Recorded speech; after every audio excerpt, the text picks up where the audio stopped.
Wholeness beautiful beings, welcome to my channel. It's Rashida Silvertree here, and today's topic is about preparation.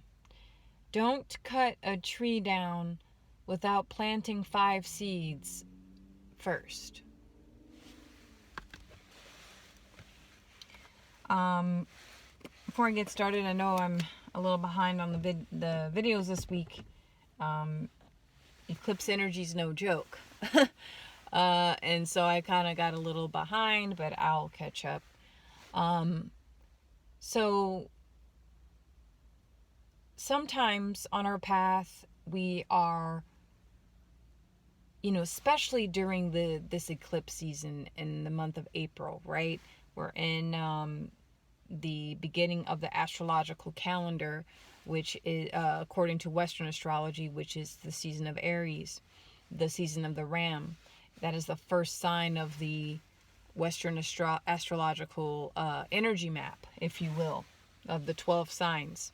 So it's the beginning of the year per se. It doesn't really pertain to the Gregorian calendar that most of the world follows.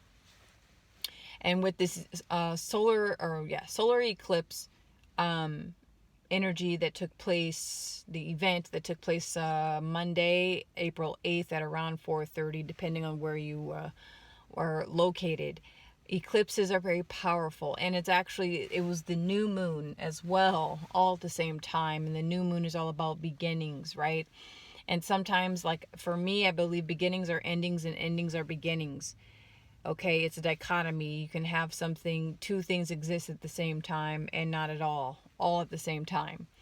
And so what do I mean by, before, make sure you plant the seeds before you cut the tree down? Sometimes with this, especially in eclipse season, we feel this pull and this need to cut down things that no longer serve. And that's okay. And sometimes it's very drastic. Sometimes it's a very slow, gradual stepping away, like you're almost fading out of focus. Like you think about a montage in a film, in a scene where the camera slowly starts to pan away as the character walks away into the unknown, into the abyss of possibilities, right? Many films end like that because it's a beginning for the character, but it's the ending for us, knowing what's going, it's the ending of what we know of the character, right?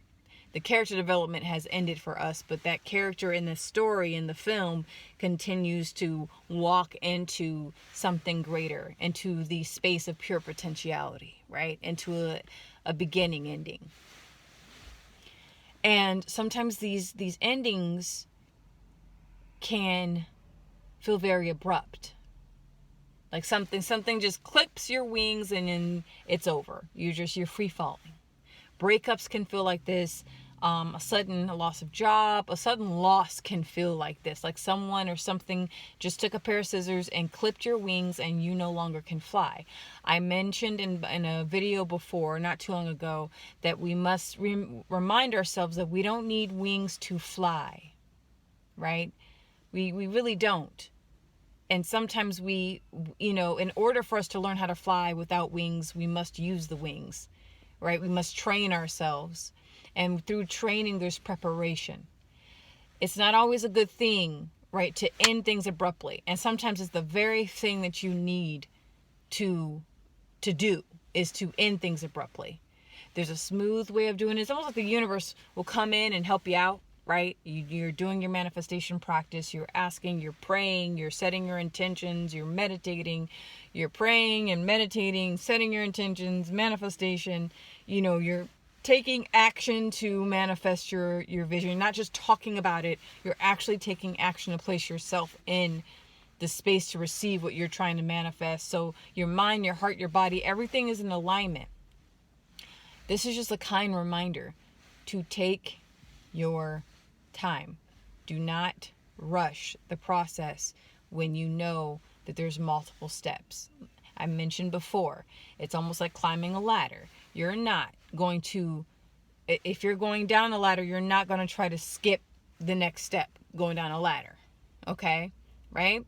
No one usually does that. If anything, we will skip steps going up, but we won't skip steps going down. Okay?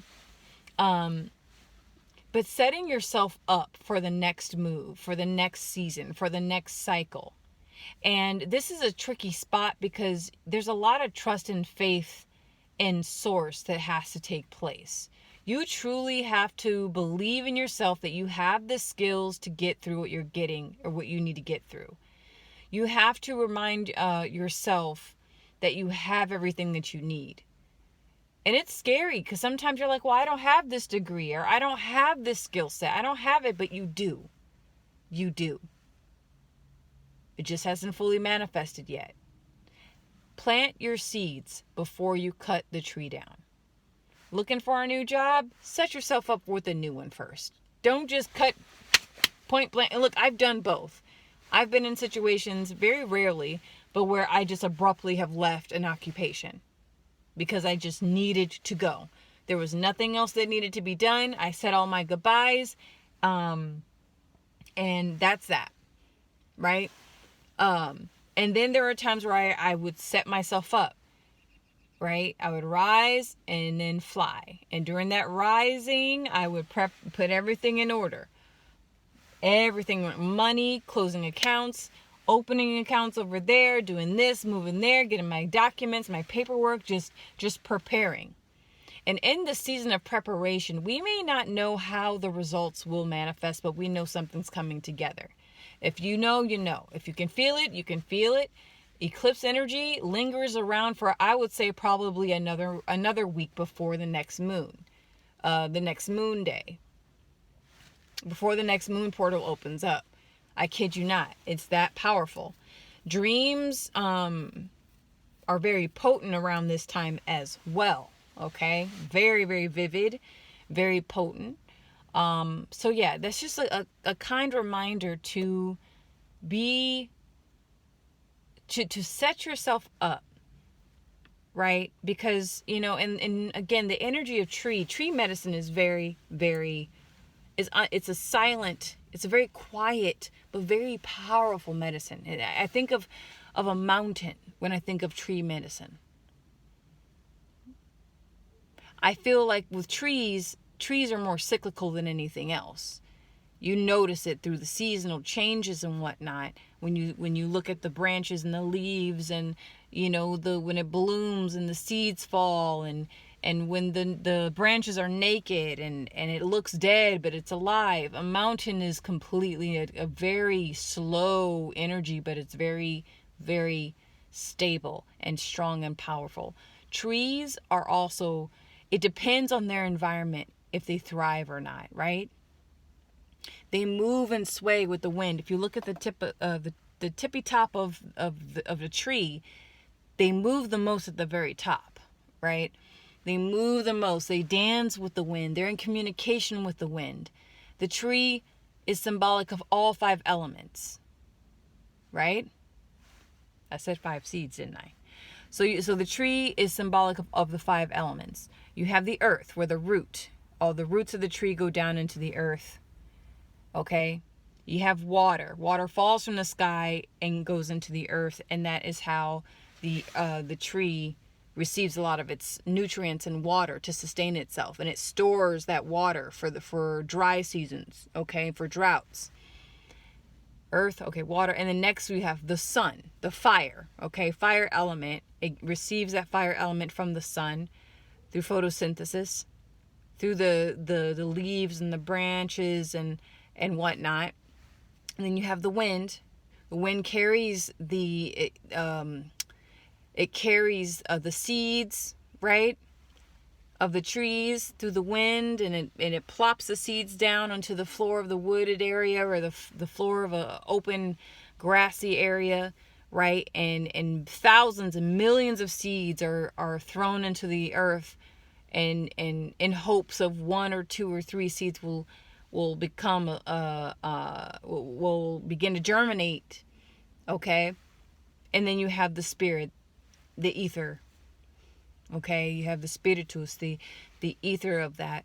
So make sure that and that's what I mean by make sure that you plant the 5 seeds. Make sure that you check in with your elements before, cutting down that old tree. Some trees, yes, they do need to fall, and that is their death, right? I love tree medicine. That's part of the reason why, silver tree. I'll get into that in time, of why that name chose me. But with the tree, it's so symbolic of cycles and seasons, and it shows us patience. It shows us that things move on. It shows us the life death life cycle that we all must embrace. Trees talk to each other, right? They hold on to energy until it is their time to expire. And so sometimes sick trees are cut down, right? Especially if trees are near a foundation, a home, if you will, a house, and it's a heavily wooded area. You want to be very careful and mindful that, especially if you have storms and windstorms, tornadoes, snowstorms, power lines, and the tree is dying already, you need to make peace. You communicate with the tree, you talk to the tree, and you release it that way. There's certain ways of clearing land and areas.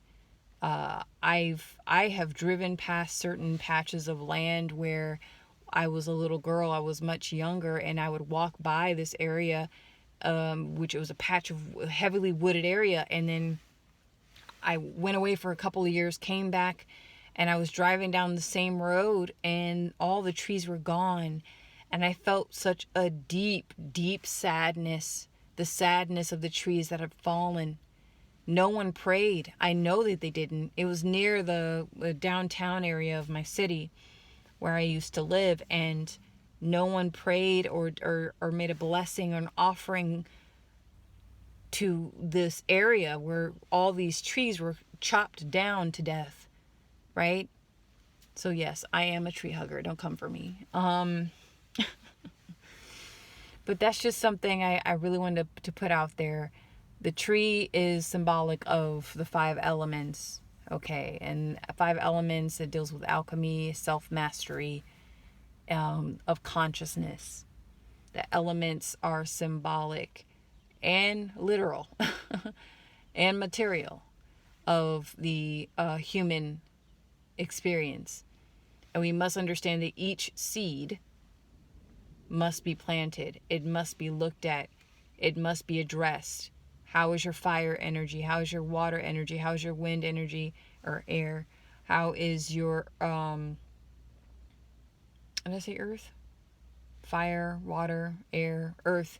How is your spirit? How is your spirit connected to source? Before you chop down that old tree, bless that old tree. Say a prayer for that old tree. Close your mouth, close your eyes, open your hands, and hug that old tree. And this is all figurative, really, because this old tree can be symbolic of a job or a relationship or a business, it's closure.